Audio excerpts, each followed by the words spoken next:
We are live. Excellent. Welcome. Hello, everyone. Welcome to our second webinar about what are your goals in life and how can you achieve them financially. We're happy to have you here. It's Michael and myself who are happy to guide you through the next couple of minutes. And we are both working for SmartPurse. So, Michael, do you want to say a few words about yourself? Yeah, just briefly. I've spent many years in banking. I've been an entrepreneur and consultant for the last few years. And I'm just very, very excited and thrilled to be part of SmartPurse and, be the co-host of today's webinar. You also know myself already since the last webinar. My name is Desiree. I'm also working for SmartPurse and I'm an expert in marketing and female segment specific financial topics. Great. Let's get started. I think most of us have dreams or a dream or many dreams, but what we want to talk to you today about is how to turn this dream into specific and achievable goals and add plans to them so they become achievable, obtainable. And that's what we want to spend the next, quarter of an hour with you. What do I need to be aware of in my life? We just discussed this before, me and Michael, and as you can see here, you can see a nice life cycle of a lady, of a woman from being with the mom before coming to this world to the end of the life. So we just discussed really there is a lot coming up and everyone has a dream in the future. But I think important and also for part of this webinar is really to discuss how can you achieve your dreams financially. So dreams are nice and great to have, but it's very, very important to have also financial plan behind so that those dreams really can become true. And a reality. And a reality. Now, what we've done is we've broken this down. And this is one approach that you can take. This is the one we would recommend, an easy three-step process. And we start with awareness, we go through motivation all the way to imagination.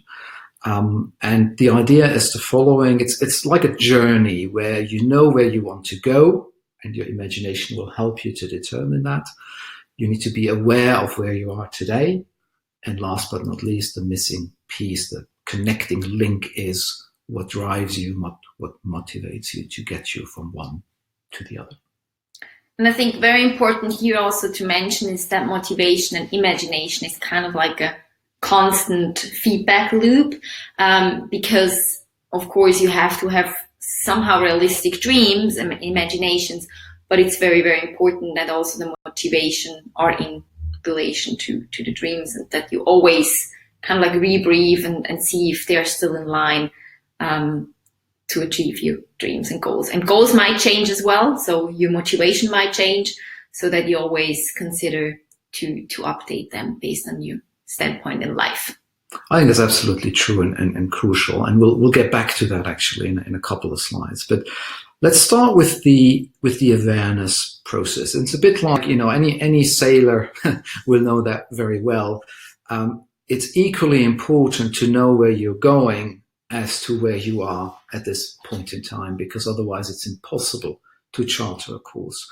And we'd encourage you to not skip this first step. And this first step a lot of it is actually about honesty, being honest with yourself. And we've prepared a little poll question here for you, which we would love for you to answer, so we get a bit of an idea how, what your experience, what your views are on this topic.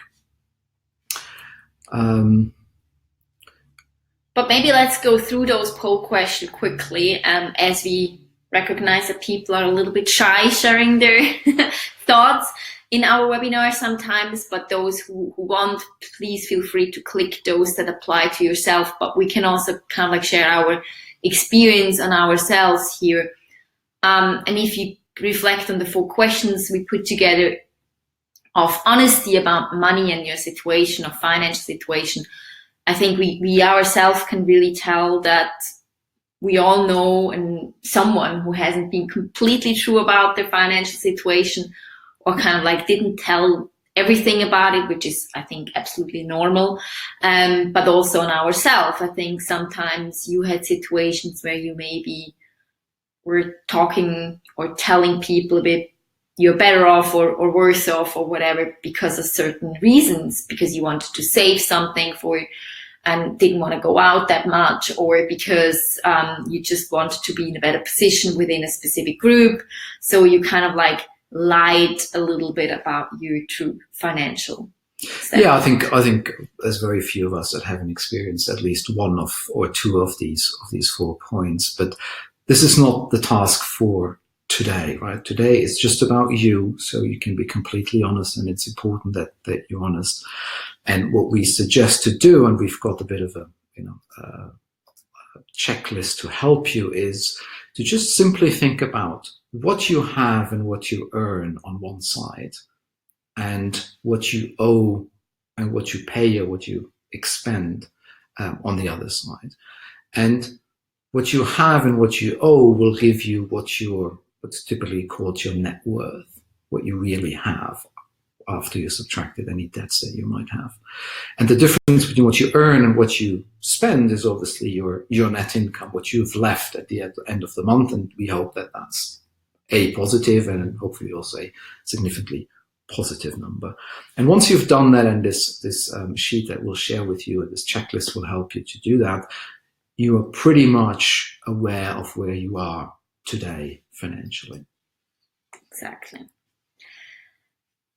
Then the next step, as discussed earlier, is the imaginative process. So what does that mean? It's really just take your time, take a piece of paper and write down all your dreams without any limitations for now. We're going to be serious again later on. Go wild. No, nothing is off limits. It's really about what comes to mind, what moves you, what your imagination can come up with. That's the first step. And write it down, because everything you commit to paper, you have black and white, and it's easy to go back to, because the next step is then what? The next step is to find your motivation to get to it. And exact, like detailed steps on how to achieve it. But maybe just to take one step back, Michael, what's your big imagination or future dream? My big dream is to be rich and famous. Rich and famous. Yeah. Wow. This is, I think, probably something that everyone wants to be. But what does it mean? You want that too? You have the same goal? Maybe not the famous, but the rich? No. But what does it mean to you? Well, here it comes, right? This is the really important point, and that's also why dreams and goals are two different things, although sometimes they get mixed up. I can have that dream, and obviously Desiree shares that dream to be rich, but you need to define for yourself what rich means.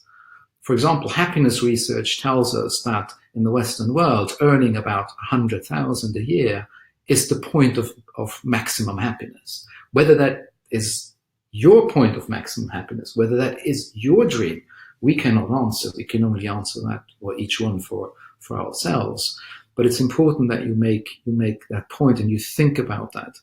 And in particular, when it comes to financial objectives or financial goals, make them tangible. Put a number there. And it can be a tentative number. It might go up or down as you think about it and as life goes on. But hopefully that is a good illustration of the difference between a dream and a goal. And once you've got a goal, well, it's easier to come up with plans and steps to actually get to that goal.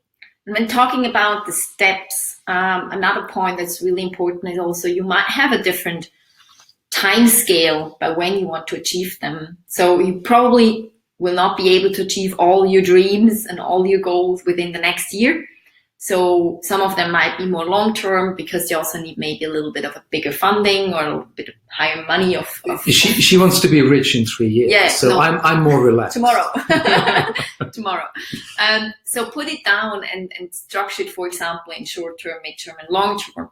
The short-term is something to consider or you try to achieve within the next 3 years.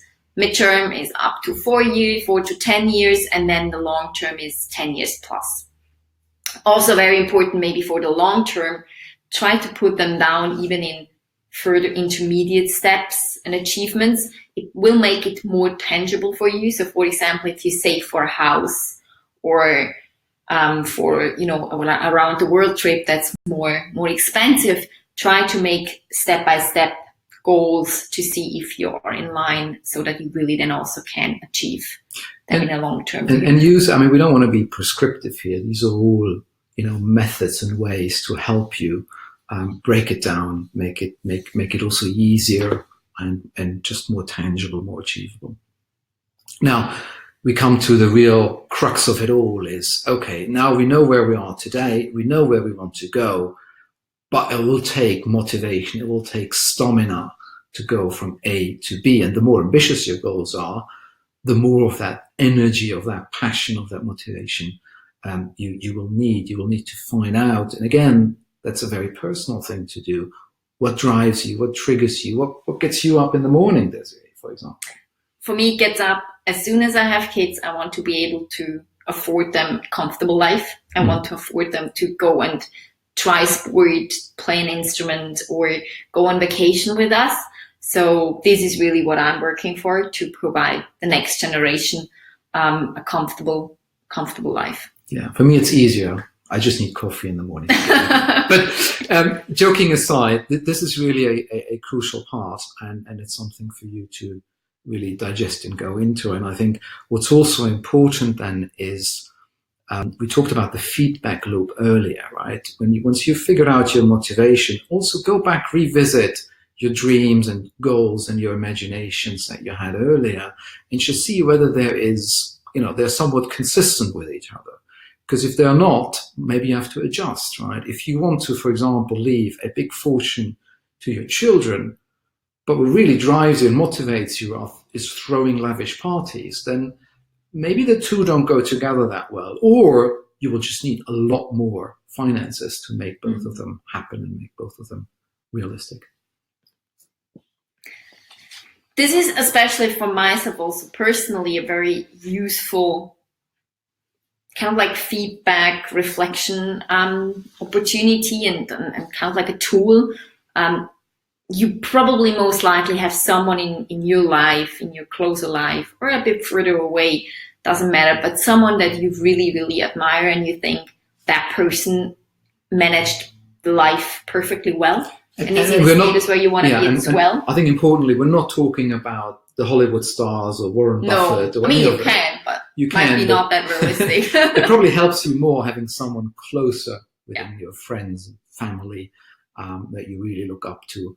And you also know, and that's why that's probably better, it's closer to you, and you have seen and witnessed someone achieving the goals that you also want to achieve. So that is one good method, one good trick that helps you. So don't shy back also talking to them. Talk to them, ask them how they did it, how they planned for it. So for example, your parents, if they have a house, if they managed to buy a house, you know, go and ask them, what did they do? How did they proceed the process before being able to afford it, or something else? Just don't go back or hesitate to really contact the people around you and talk about it. They're more than willing to share their experience with you. Well, most of them are, and you know, also, you know, talk about setbacks and lessons learned, right? Because, and now I am taking a very famous quote. Warren Buffett once said, you only need to get 3 to 4 things right in your life. It's not that many. So if we can avoid the pitfalls and the setbacks, that's already a big achievement. Absolutely. So to kind of like sum this up a little bit, you can find on that slide screen here a little overview again of the 3 steps: awareness, imagination, and the motivation that connects the 2 of them. So after the webinar, maybe you have a couple of minutes left. Take your time, take a piece of paper and write down what you just learned. Write down your goals, then think about by when you would like to achieve them, and just a number for you at the moment. What will it cost? Will it cost something? Is it for free? Probably not, or a lot of them probably not.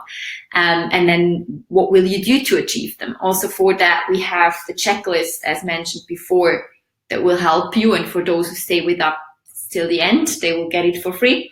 Otherwise, you need to get in touch with us, and we're happy to share it for those who watch the replay, for example.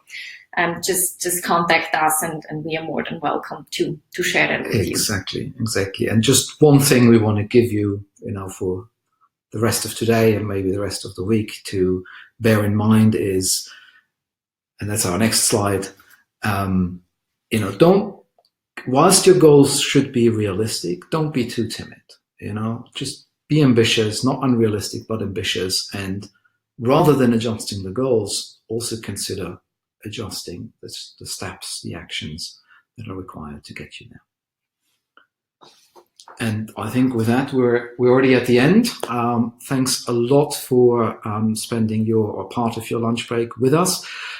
Do come and stay with us again. Our next webinars are on the 18th of November and just before Christmas. And we will be talking about the money conversation, why it is important to have it. And I think the Christmas time is the perfect time to start and have these conversations. Brilliant. And just before that, next month, we'll talk about risk and how much is right for you. Thanks for being with us. Thank you very much, and wish you a great lunch.